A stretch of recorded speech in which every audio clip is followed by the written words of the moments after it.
I don't know if I'm alone in this, but I have been on a major Hazbin Hotel kick. I have binged the entire show, every episode as it came out. It's been all over my For You page on TikTok, Twitter feeds. It's everywhere. I can't escape it, but I'm also so happy about it. It's all I play when I'm at the gym, music-wise. It's just masterpiece of a show. Can't get it out of my head.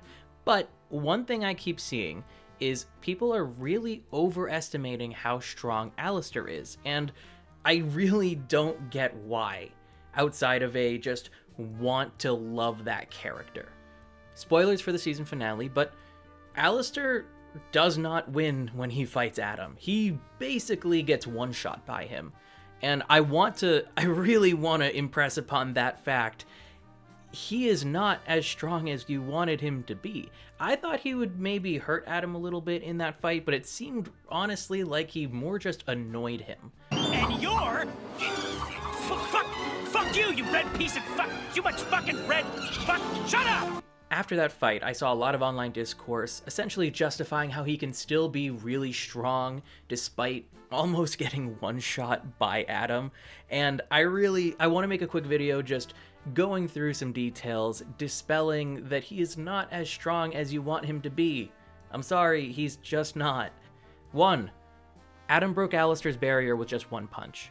It seemed that was gonna be some like end-all be-all, trap all the exorcists and Adam in with them so the rest of hell could kind of be spared from the fight. And while it kept the exorcists from doing much, they couldn't get in or out, Adam, once he realized that it was annoying and he didn't want to deal with it anymore, he punched it and it shattered. I'm fucking over this.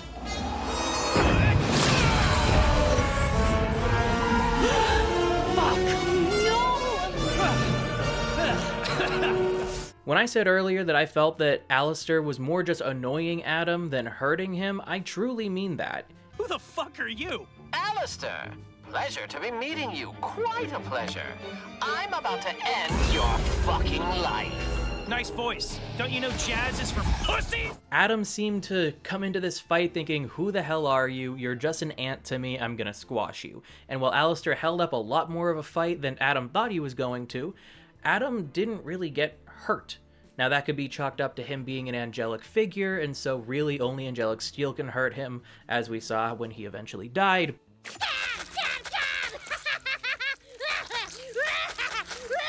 Holy shit. It still needs to be said that he wasn't getting any lasting damage, or more just, he wasn't really overwhelmed by Alastor as much as we probably wanted him to be. Once Adam decided that he was done with the fight with Alastor, he broke his radio staff, literally cut out his magic for a second there, and almost one-shot him. Fuck.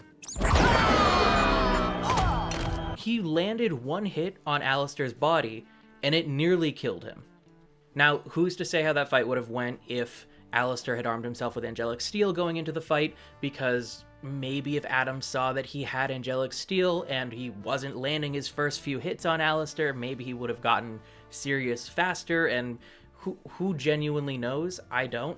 But the fact that Adam was able to so quickly put Alastor down and out of the fight you can't just dismiss that. Alastor had recently been beefing with Lucifer, willing to go to blows with him, so it got a lot of us in the community thinking, oh, maybe he's up there, maybe he's the abnormal overlord that's not in the middle of the road for power in hell, maybe he's actually stronger than all the overlords, and Lucifer was able to ragdoll Adam. Adam did not hit a single punch. He did not strike him once. He threw him when he was a snake, I believe. But that's about it. He didn't actually hurt Lucifer at all. And Lucifer beat the crap out of him. Don't forget, you're in my house, bitch! Senseless. He essentially treated Adam like fodder, and Adam essentially treated Alastor like fodder. Cause radio is fucking dead! What just happened? Now, I do want to admit, Alastor is a much more skilled fighter than Adam. At least Adam, who doesn't think he has any chance of losing. Alastor was dodging his attacks left and right, clearly made him look a bit like a fool while fighting, up until he decided, I'm done with this and let's just get Alastor off the board. But being a more skilled fighter doesn't mean that you are stronger or going to win the fight.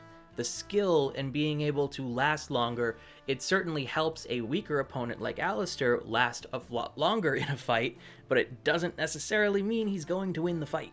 Also, we need to remember from earlier in the season, Alastor didn't beat Vox. Yes! Fuck you, Alastor! Whether it was the V's interfering or not and whatever mess happened there, that didn't end up with an Alastor victory. So he's not even like above all the overlords in a sense that he can take all of them. He essentially lost or tied a 3v1 at the most generous. But yeah, so that's why I don't think that fight was really all that close.